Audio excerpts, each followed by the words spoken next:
final thing about the university as a whole is that I'd like just to touch base with you about the presidential search that will start just a little bit later this spring. In January, the Board of Regents voted to terminate the presidential search and to begin again as prescribed by synodical bylaws. The Board of Regents is working to clarify the process so that it will work more smoothly this time through. The Board of Regents has scheduled a special meeting in March to again address issues regarding the search and to begin again the process of finding our next president. As I keep reminding both myself and others, God already knows who the man will be, that this process that we are undergoing gives us a way to discern and find out for ourselves whom he has called. Again, as the president, as the interim president, I can't speak to the board. I can't speak for the board. I certainly can speak to the board every once in a while, but I cannot speak for the board. Questions regarding the search do need to be addressed by the board. You can see their statements, and there is an opportunity to interact and provide questions for the board there. Before we get to the Ann Arbor campus, if I may, there have been a number of questions about the presidential search. So to assist in providing some answers for that, I have put a link in the chat for the presidential search website, and would certainly encourage everyone to go to that as you wish and as you're able.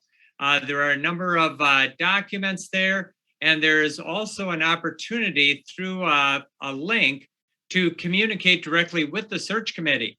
So as Dr. Cario mentioned, he nor any of us speaks for the board itself. The board speaks for itself, and we simply serve with them and for them.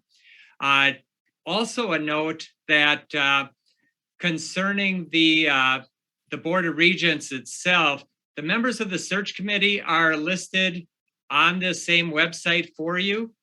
And our Board of Regents, one of their most important responsibilities is the selection of the next president. And what's interesting about it too is that President Ferry served the university for 24 years. So this is a pretty new process for our board. For those who may not be familiar with it, the board is duly elected by convention, a good number of them, both from at the district level and at the national level. And then the board itself appoints other members to fill in with specialty areas that are needed to have a good, well-rounded board that is, again, fully committed to our church body and the work that we do as part of the LCMS. So just a couple of notes on that. And for now, then I'll turn it over to Dr. Peterson at the Ann Arbor campus, and we'll look forward to that update. Well, greetings, everyone, from Ann Arbor, Michigan. Switching gears just momentarily then, talking about, a question came up more specifically about the next president and whether or not the president must be an ordained pastor within the LCMS. Could you just talk about that for a moment? I will be happy to. And again, the caveat, I'm not speaking for the board here, but this is my understanding of the situation. A couple of different perspectives. The last 3 Concordia presidential searches have ended up with presidents who are males but are not ordained ministers. As we read the bylaws, the requirement for, or at least as I read the bylaws, the requirement for the presidency of a Concordia is a good membership of an LCMS congregation. The bylaws do use the pronoun he, and there are several opinions from going back any number of years that that the president should be male.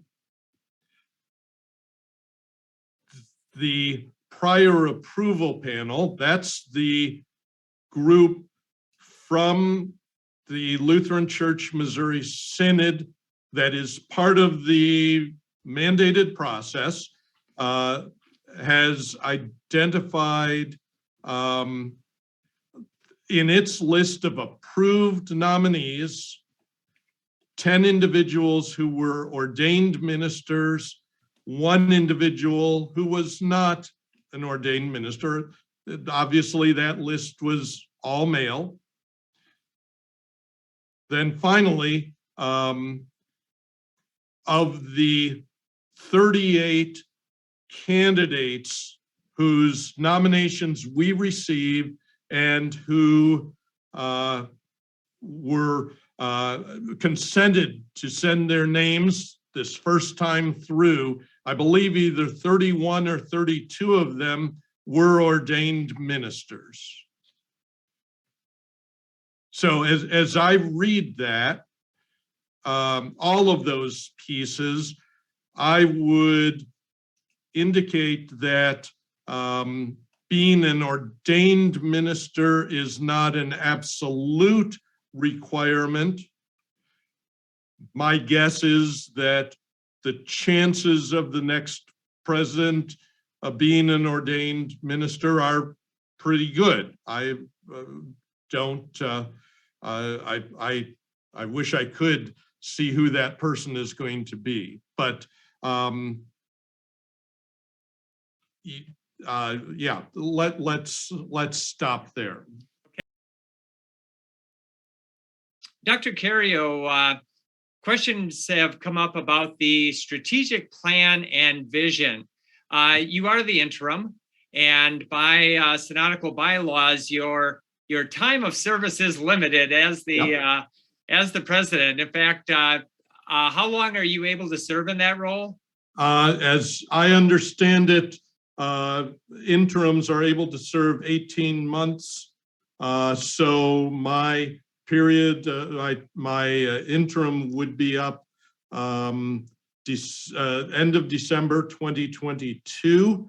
I believe that there is a provision to extend that. That would be the Board of Regents would have to do that with the concurrence of synodical president. So. Very good. Well, thank you very much for your service. For those who don't know, Dr. Cario has been with the university over 30 years. So not only is he by profession a historian, but he himself has a lot of Concordia history on his own. So we certainly thank you for that.